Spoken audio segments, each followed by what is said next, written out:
I feel like I need to make a character for this floating dragon head. It's like, Ryu, take the book. Write your tale.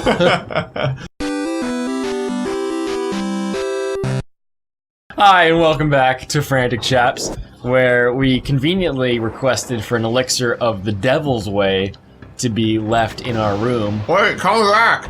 Did you save your game here? Don't leave me in here. I'm so lonely. I don't have any hands. I can't put this book down. I don't want to drop it. Yeah. It's very fragile. This is a nice, rigid airship. Yes, and you're just stealing people's shit now. Is it? Oh. Oh, What the load? happened? It's cutscene. Oh, badass. Remember those guys that were up on top? Okay, so now the ninjas are like future. Okay, so here's what I completely missed. If I wasn't paying attention,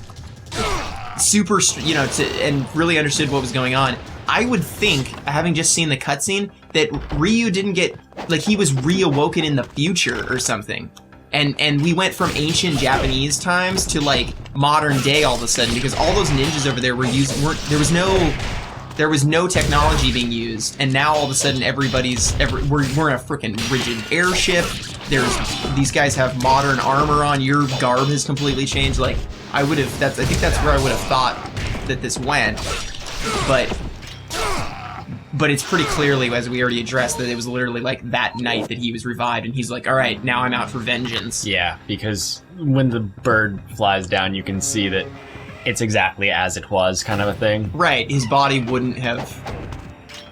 What is that? That was one of those kunai notes. Kunai notes? Ooh, see, now these guys have guns. Oh, pachoo! How come you don't get to use guns? Because I don't need guns. I got shurikens. Dude, these guys look crazy, man. Oh, damn, that was awesome. Dude, are the guns actually effective against you, or is it kind of... They can be. Ooh. Jeez, these guys are coming out of nowhere. I feel like it is pretty epic that it's just on like a rigid... It's like, you know... That's one of my favorite locations. It's like... There's so many video games that have... you know... There's some really good classic movies that have that kind of thing going on. Like, I really like The Rocketeer, and, you know, the climax of that movie is on a, spoiler alert, it's on a Nazi rigid airship. And it's awesome. I want to hear about your rigid Nazi. Yeah, right? And it's a friggin' fantastic film if you haven't seen it. And then, there's The Order. There's a part of the game of The Order. And whatever. Stacking has an airship level. Oh, interesting. Let's not get into the quality of The Order. Some people think it's crap. Some people think it's okay. No, not the freaking officers. So stacking has one. Clearly, there's a sequence in Ninja Gaiden. Yeah, I don't know. I can't really think of any of it off the top of my head, but it's a really cool setting for some reason, because it allows you to have these kind of rooms where it feels like you're in kind of a like normal small area. But enclosed. Then you're freaking floating above. And then all of a sudden it's like, oh, you're in the freaking like cargo bay. Yeah, and you can look out. But you could throw somebody out the window, and they're falling 4,000 feet to their death. They are dead. They are toasted. Right down onto the flat Earth. Yeah. Yes. We have been watching proof. We got some takeout and.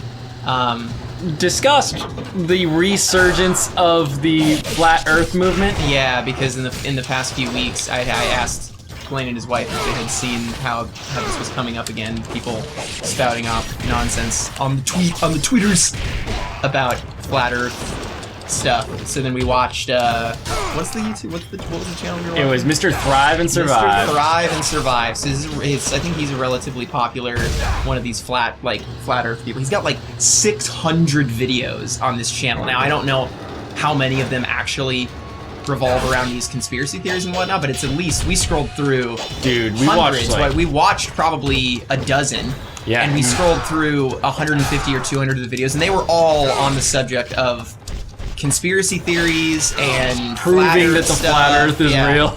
It was pretty incredible. It's insane. Actually, like the level of his dedication to telling me what I believed and how what I believed was wrong. Whoa, that's cool. damn straight at school. Dragon's Claw and Tiger's Let's just say Fang. we're wearing some of Musashi's swords here. Nice. Whoa. Okay, so now... Oh, this is gonna be... It gets a lot. Is this gonna be... This is step one of now we're hitting that kind of Right. RPG So it's level. not 6 o'clock to midnight, it's like No. 6 o'clock to like 7 o'clock? Yeah. Okay. We don't. We're just on the journey up at this point. Okay, I'm liking it. I want to see this in combat. So some of the points they make are just like the guy clearly just doesn't even understand enough about the heliocentric theory to even begin to refute it. Like there's a couple of them where it's just hilarious. You're like, yeah, you just refuted some weird ass like other that's model that no one is arguing for. Yeah, no one says the Earth rotates that direction. Right, like he tries to set up this thing where like the Earth is rotating around the. Oh, hey, Will, how's it going? Hey, dragon guy, I'm gonna save again. He like sets up some weird thing where the sun is rotating, or the Earth is rotating around the sun, but he's like not calling into play the fact that the Earth is tilted. Or could be rotating in the other direction. He's like, nah, the Earth is rolling like this for some reason. Yeah, and the fact that it doesn't take a uniform path around the sun, and all this kind of like, you know, that orbits are generally elliptical, and like it's just. There was one of them in particular that I actually was so confused on that, and Blaine gets up he starts pacing around the room like holding his head. He's just like, oh my god. And Hold on, set up the scene here first. I will. So we'll talk about what he was reacting to. But Blaine literally gets off the couch, holding his brain in agony. And I am so confused. I literally can't even begin to understand what this guy's point was, and how he had just, proved that the Earth could not possibly be curved in a sphere-like shape. So the setup of this is that you're a trucker. A trucker. What a good old-fashioned American trucker. The bards of the planet. Yeah. He is going to drive from LA to New York. And the guy goes way too in depth to set up like the reason that he would be driving from LA to New York. Whatever, I don't freaking care. You're driving from LA to New York, and the fact that on your travel from LA to New York, that you would basically not deviate too far from sea level. And he's very confused by this concept. He's like, well, that just doesn't make sense. If the Earth is curved, how is that possible? So he's trying to justify how that's possible. And I don't even think Blaine explained it to me, and I understood it, but I'm gonna let Blaine explain what this guy did, because Blaine had to explain it to me because I didn't understand how bad this guy's logic was. So the thought is that if I travel from one point to another point and don't deviate very far from sea level, that if okay, hold on.